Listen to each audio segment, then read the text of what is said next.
This course itself, again, if you weren't here for the first two sessions, this is really not, we labeled it a course on American history, but it's really not that. It's a course about history. It's about learning how to do history, how to analyze history, how to work with history. And really, we wanted to tell the story of the 20th century because that's the century that matters the most to us, at least, because most of our parents were born there, and I was not born in the 20th century, but a lot of the people in this room were. And really, because the 20th century is the American century, that's why we're talking about America, because it's the most important global power at that time. But we're trying to tell a more global story today in particular. So what are our major learning objectives? So we got to talk about some of the major causes of the First World War. Talk about the different nature of imperialism in the late 1800s that defines the early 20th century and defines the European powers of that time. There's a lot of big geopolitical consequences from the First World War. The first one that comes out of this is the Bolshevik Revolution, the German Revolution of 1919, which establishes a new kind of form of communist organizing, which is really going to be the boogeyman of the 20th century for the Western colonial powers. Along with that, there's going to be a huge rise in fascism. We're going to talk about what fascism is, and really we're going to try to have a discussion about it as a form of ultranationalism instead of trying to, I guess, make it a very unique thing in history, and try to maybe make it seem more like a natural outgrowth of of an extremely nationalistic and perhaps militaristic society as well. So we'll talk about that. We'll talk about fascism as a internationalist movement, one that doesn't just exist in Germany or Italy, but is really popular in Brazil, and is popular in India, and depending on who you ask, Japan, all this kind of stuff. And then finally, we'll need to talk about what the long-standing effects of the Allied victory in the Second World War are. So we'll try to end there. We'll go into the Korean War because the Korean War really should be seen as a continuation of the Japanese occupation of Manchuria and Korea of 1905. So we'll try to wrap all of that up into a nice little bow to have a wide-scale view of how imperialism changed in the early 20th century, the crisis that led to that change, and how it set up what we call the Cold War of the 50s, 60s, and 70s. So, okay. To begin, we got this new concept in the late 1800s. Last week, what did we talk about? We talked about the maturation of this concept of American capitalism. The week before that, we talked about the maturation of this new American state, this liberal, democratic, Republican state, right? That is controlled by financiers and all this kind of stuff. So, really, what this slide is about, and what this little section is about, is that happening in Europe, and not just in Europe, across the world. Many different European states, basically all of them, go through this exact same process. The two most important ones we can talk about are Germany and Italy, which become states, nations at this time. Before the 1870s, neither Italy or Germany had existed as independent countries. Italy even less so than Germany. So these are new states that get formed in the 1870s. There's a lot of reasons for why that happens, but I think the big thing to get is that it's a result of the nationalism of the 19th century. So you get these big nationalist uprisings across Europe in the early 1800s and the mid 1800s, and all this kind of leads to the creation of these independent nation states. And what is a nation state? Well, a nation state is really just any kind of state entity that is organized primarily around language or ethnicity. So the German state is organized around the German people. The German people are defined by the German language. That is a gross oversimplification, but it really is kind of the basis for that if you didn't really understand it. With the formation of these new states, Germany becomes a new thing. The German Empire exists now. And very rapidly, they're going to industrialize. They're going to try to do this new hip, capitalism thing that everybody's doing. And they're going to get really, really good at it. Germany's going to become one of the largest economies on planet Earth within 20 years. It's miraculous. Now, to be fair, Germany had industrial development before that, but not as this one single entity. And so this new form of political government, this nation state, is this really, let's think of it as a technology. It's a bureaucratic technology that really organizes a lot of people towards one goal. And and really puts people towards one thing in particular. And so this nation state, this starts in Germany, but at this exact same time in Japan. Japan comes out of a period of around 250 years of isolation, and they go through this imperial restoration called the Meiji Restoration. The point here is that Japan becomes a nation state, or at least it tries to become one. It tries to make itself into one by creating an imperial royal dynasty and going through all these reforms, centralizing the government, centralizing land holding, creating private property rights, creating stock exchanges, all this kind of stuff. And just like Germany, in a really miraculous amount of time, Japan is going to become an industrial power. The Meiji Reformation starts in like 1868. We can't really say that it's over until like the 1880s. And by like 1904, Japan wins the Russo-Japanese War. That's against a modern European navy. You guys really got to think about it. In 1868, like Japan is a country that is firmly still in the medieval period, firmly still using like matchlock rifles and katanas. So this, I guess the point I'm trying to make here is that this new technology called the nation state is really, really effective at industrializing your country and really effective at making an empire. And so that's what we now call, what is formed in the late 1880s as the Empire of Japan, where and the Emperor Meiji proclaims himself as an emperor, and they start this colonial expansion project. And Germany and Italy do this exact same thing. In 1884, there's the Berlin Conference, which is just really about splitting up it's really about avoiding a war in Africa, let's say. The major European powers all are trying to push further and further inland into Africa. They've been wanting to do this for some time, but they really get a chance to do it now. Because a lot of technology has changed, it's a lot easier for them to do it. And they're trying to avoid fighting each other for all this stuff, so they come together in a conference and they divvy it up. But Germany and Italy, both late industrializing powers, weren't really colonial powers, weren't really nations or countries or kingdoms or unified kingdoms until the 1880s, 1870s. They feel really left out by this. They are not. Japan is as well. Japan doesn't even get invited to this thing. And Japan is like consistently going to be left out of the imperialist powers club. And so all these things are really going to build resentment, let's say. That's going to, it's going to boil over in various conflicts. In America's case, America spends the late 20th century primarily concerned with the Western Hemisphere and the Pacific. So the biggest imperialist crisis or conflict that America gets, or the United States gets into at this time period, is the Spanish-American War in 1892. From that, America takes colonial possession of Puerto Rico, over Cuba, not technically over Cuba, but essentially over Cuba. Also the Philippines, Guam, a bunch of other places. The Philippines, America's going to keep as a colonial occupation, like until after World War II. Puerto Rico is still a colonial possession of the United States, right? But the big thing is that with all this stuff is understanding this maturation period. Right? Colonialism has always existed. It's just a little bit different now because now we have this new form of economic production that's really big, and it produced steam engines and trains and all this kind of stuff. And when you have this big new change in a material living situation, whether that's with technology, whether that's with how we're communicating with each other, there's going to be really big political changes that comes along with that. And a big part of that political change we're talking about is this nation state. So we get into the war itself. Everybody has heard about some of the stories about why the war started. I think the important thing to get about this war, about why World War I starts. I'm going to try to talk about the war as one long entity that doesn't end until after Korea. But the reason why this stage really begins is, one, nobody understands how bad it's going to be, this war. These are people who are all born in the mid-1800s. They are experiencing this new nation state for the first time. They still have a lot of romantic ideals about what war is like.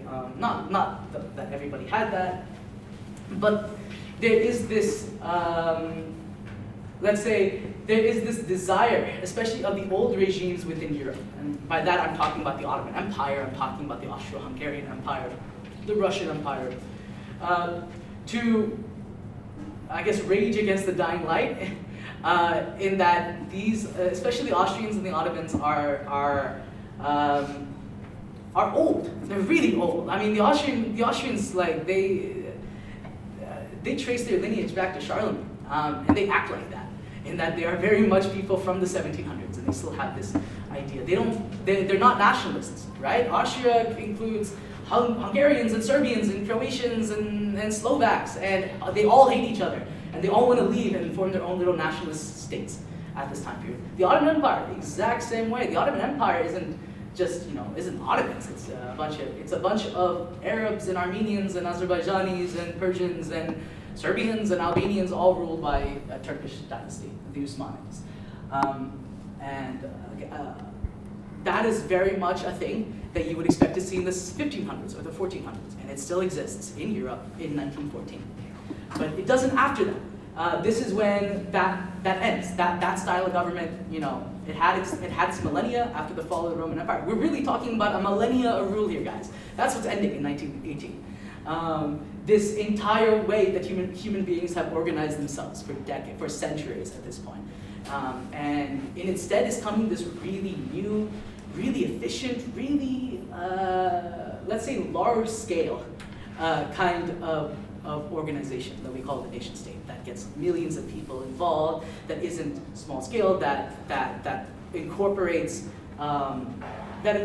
people from, how do I say this, all across the world in what we call the market, and gets everybody together, and allows us to marshal an absurd amount of resources for these things. Now, part of that, in the marshaling of these resources, is like the casualties and the crises that doing all this represents. If you can start a huge war, because now you have the technology to start a huge war, well, that huge war also creates a huge crisis in capitalism.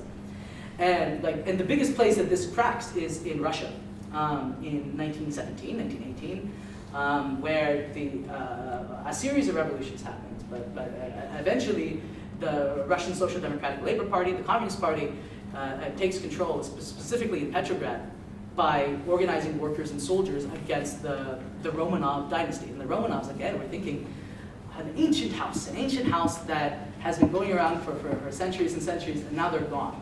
So that's something that's new in world history. We have a new kind of society. And the Bolsheviks are communists. They're going to try to establish the Soviet Union in 1922. They're going to be explicitly anti-colonial. They're going to make their entire thing being anti-imperialist in a way. And in doing so, they're going to become the targets of the entirety of the Western axis of capital. So this Bolshevik revolution happens. There's a massive split in the socialist movement and the communist movement worldwide because of it.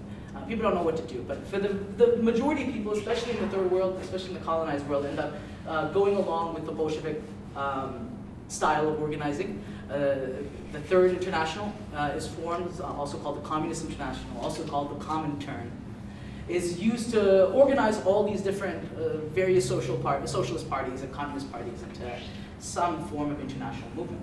Now this becomes a very big deal to people. I know nowadays we don't really think about it, but basically everybody who existed at the time, they lived in perpetual, at least if you were bourgeois, you lived in perpetual fear that communists would take over, because it was very much a very real, it was a reality kind of thing that could happen with tomorrow.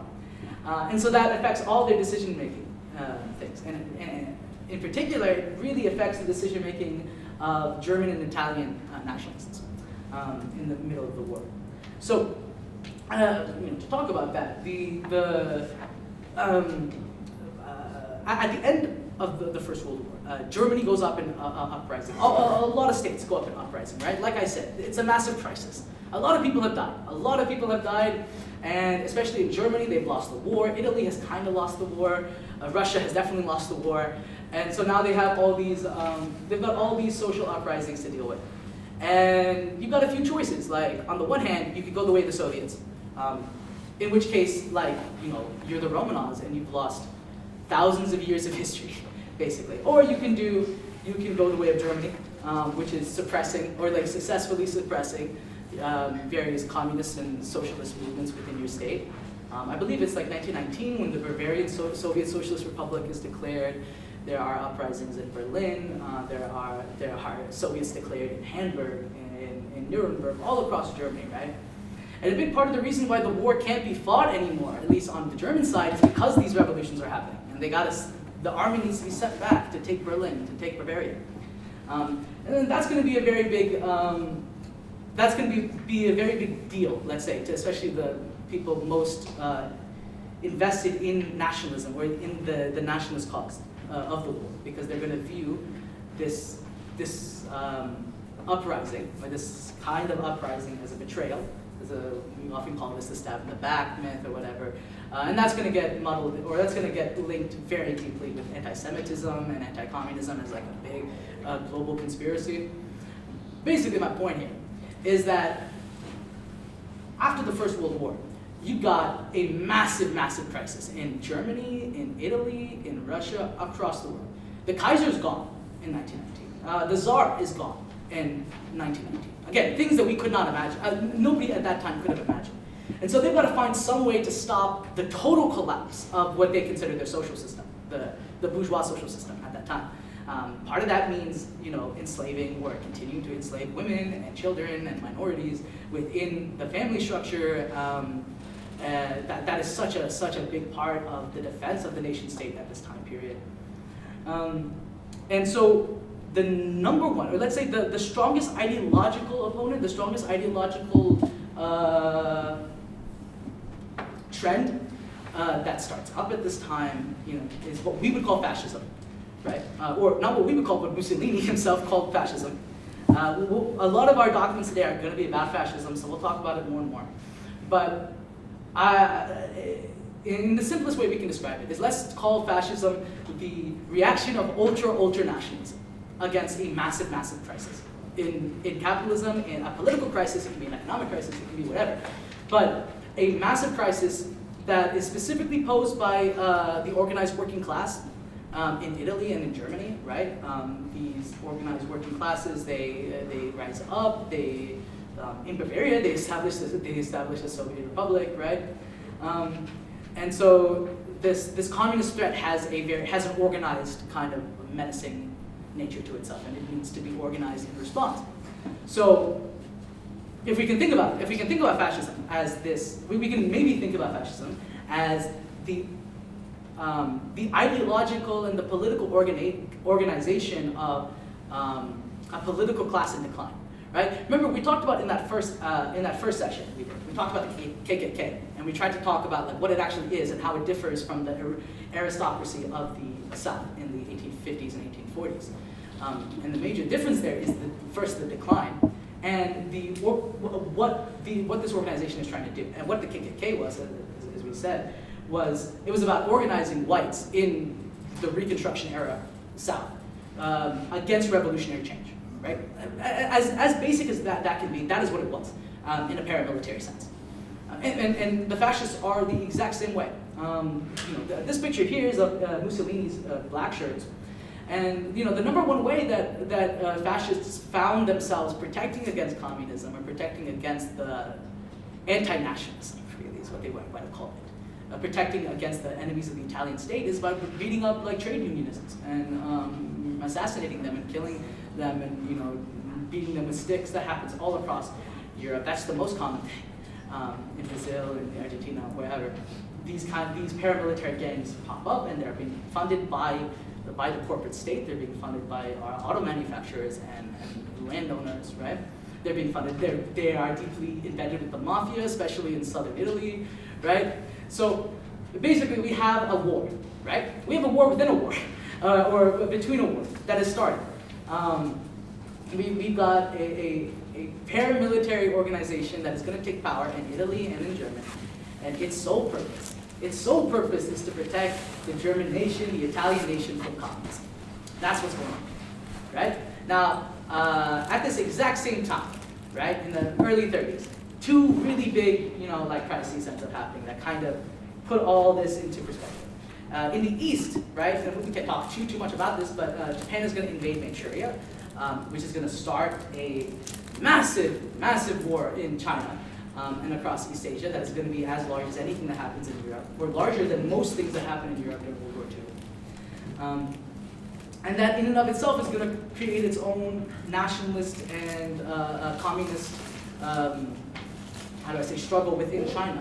My point here is that these two crises, the invasion of Manchuria and then the Spanish Civil War, let's say that it sets some clear defining lines for what this future war will be, or what this continuation of the First World War is going to be. Both Italy and Germany support the nationalists, or the fascists, in Spain under the military general Francisco Franco. And at this exact same time, the British and the French, they impose an arms embargo on the Spanish Republic, which is controlled by socialists and communists. And so doing, they help Franco and Spanish fascism take over Spain.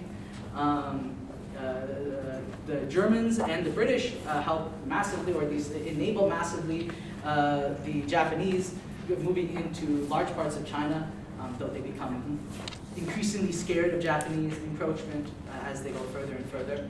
The whole point here is that all these nationalist states are fighting and trying to regain some kind of sense of colonial power and colonial control.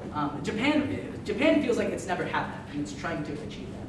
But Germany and Italy have suffered a really massive defeat in the war, and they're trying to create this new sense of, let's say, national spirit. Honestly, a lot of what we can talk about with fascism and nationalism is based on pure vibes. And by that we mean aesthetics, and that's what when you ever hear somebody talk about the aesthetics of fascism and stuff like that, we mean that, like, in many ways it's a vibes-based ideology. Okay, so to defeat fascism, or let's say to defeat ultranationalism, the ultranationalism of the early 20th century, it takes the single largest, collective effort of humanity that's ever happened. It involves more people than in any one group project that has ever been ever happened in one group, in one place at a time, and it fundamentally reshapes the world as we know it, right?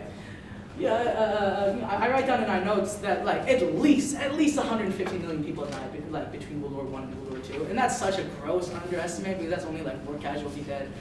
That doesn't even really that only includes the major conflict statistics as well. Doesn't even really talk about the people who died from secondary conflicts and death and disease and pestilence and all this kind of stuff. So easily you could consider this the bloodiest period in human history, which is a big thing. Obviously, it's a big thing that so many people die. It's trauma that lasts for a long time, and we don't have that. Our grandparents probably do, a lot of them do, but as time goes on, we don't have that much of a, let's say, active understanding or memory of this period of time and how deadly and dangerous it was. And that's a big part of the reason that a lot of the cultural and aesthetic markers of that period, right? So what do I mean by that? I mean that what we call the rules-based international order, right? That's an idea we have. It's something we point to. It's something that's created here. This is when the United Nations is created. The United Nations comes from the idea of a bunch of people getting together to defeat fascism. Excuse me. It's at this time when the global monetary system, global financial system is also created. The global, how do I say this? The Atlantic kind of alliance, that's a complex term. Let's say NATO. NATO is formed in the exact aftermath of this as well. So what's happening? Well, what's actually happening is that we've had a massive crisis, right? Two crises, really. One crisis that's lasted for 40 years, but to them it's felt like two crises. It's lasted 2 generations. And so now everybody thinks, okay, we can't have this happen again. And that's what the Cold War is going to be about, right? But we have to think of some way to organize this system. We can't get rid of imperialism. That's too much. But we can organize it in such a way. That's what the Bretton Woods conference is about. If you don't know, this is where the IMF gets made. This is where a lot of the structure of global capitalism that we still see today is from this conference right here. And what is it? Well, it's a group of French and British and U.S. economists really getting together and saying why the Great Depression happened, at least in their estimation, and how we can stop it. And how do we stop it? Well, we stop doing this multiple imperialism thing. We stop saying, okay, that capitalism is going to have a center in London and a center in Paris and a center in Washington, D.C., it'll have a center in Berlin, it'll have a center everywhere. No, capitalism will have a center here in the United States, in New York City, and we will control it all because of a truly enormous military industrial complex that is built through the war. For a brief period of time, but almost a decade, the United States is the sole power on earth to have access to nuclear weapons.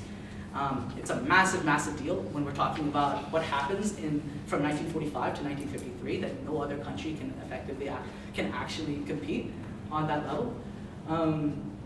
And that, the state that was needed. We talked about the technology, right? Well, if you want to create a nuclear weapon, you need a massive bureaucracy to do that.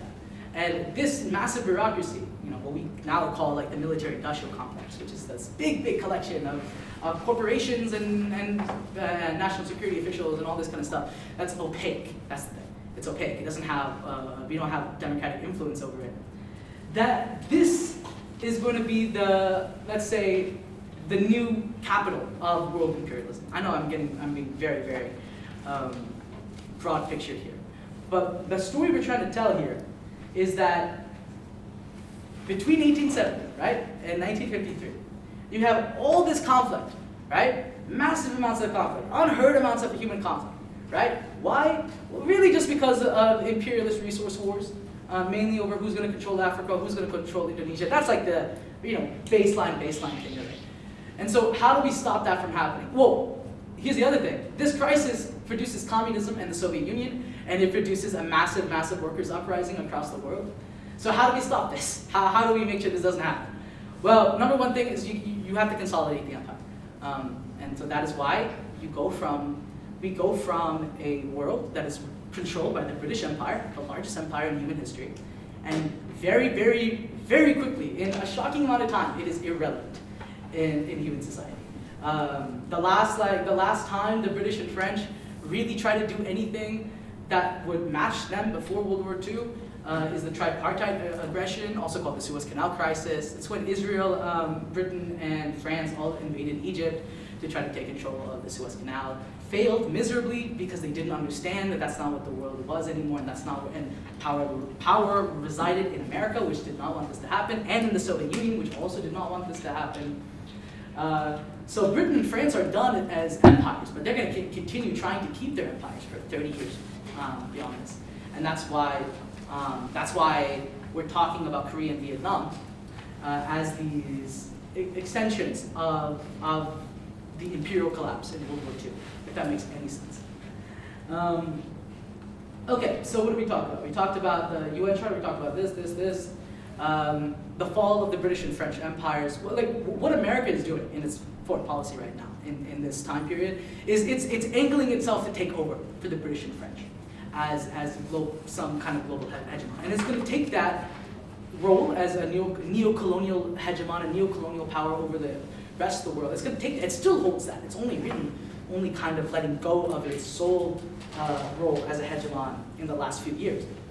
But that is the dynamic that defines the second half of the 20th century. It's what we're going to talk a lot about next week when we talk about the new left and we talk about neo-colonialism across the world. But that is the world that World War II creates, right? Or that's the world this long war creates. Here, how do I summarize this? Okay, we talked about, let's think about it super, super broad picture. Okay, at the beginning, right? We had two new states. Actually, we had a lot of different states, but we talked about two states, Japan and Germany, becoming nation states in the 1870s and going through this rapid industrialization process. And a part of that rapid industrialization and modernization process is getting rid of feudalism and a lot of these pre-capitalist modes of production, right? Japan, for example, does this top-down. They just abolish knighthood, or the samurai class, right? They just abolish a bunch of social hierarchies. They do away with it. They've got a pretty modern-ish social system by like the 1890s and the early 1900s, which is absurd. But also kind of tells you about the power of this new nation state. It also tells you something about the, how do I say, it tells you something about the kind of nation and the kind of state that is formed not out of a long process into liberal bourgeois democracy, but out of a very, very quick transformation from a monarchical state, a feudalist state, into a bourgeois state. Germany goes through this exact same thing, and in my opinion, it produces a kind of nationalist mania, in a way. One that is kind of beholden to many romantic ideals of the 19th century and the 18th century. And it explains a lot of the more peculiar things we think about when we think of Japanese nationalism and German nationalism. You know, we always ask, why are they so why are they always dueling each other, and why are they, why do Prussian officers, why do they all have these scars from trying to hit each other with knives, like they were doing that. And it's because, well, 50 years ago, these were peasant knights, and they were just doing stuff. Peasant knights is a contradiction in terms, but we're just, mud farmers. And now they live in a state that could, theoretically split the atom. They are living in a completely different society, and they realize, oh my God, we can kill so many new people with all this stuff. That's the level of scale of change we're talking about.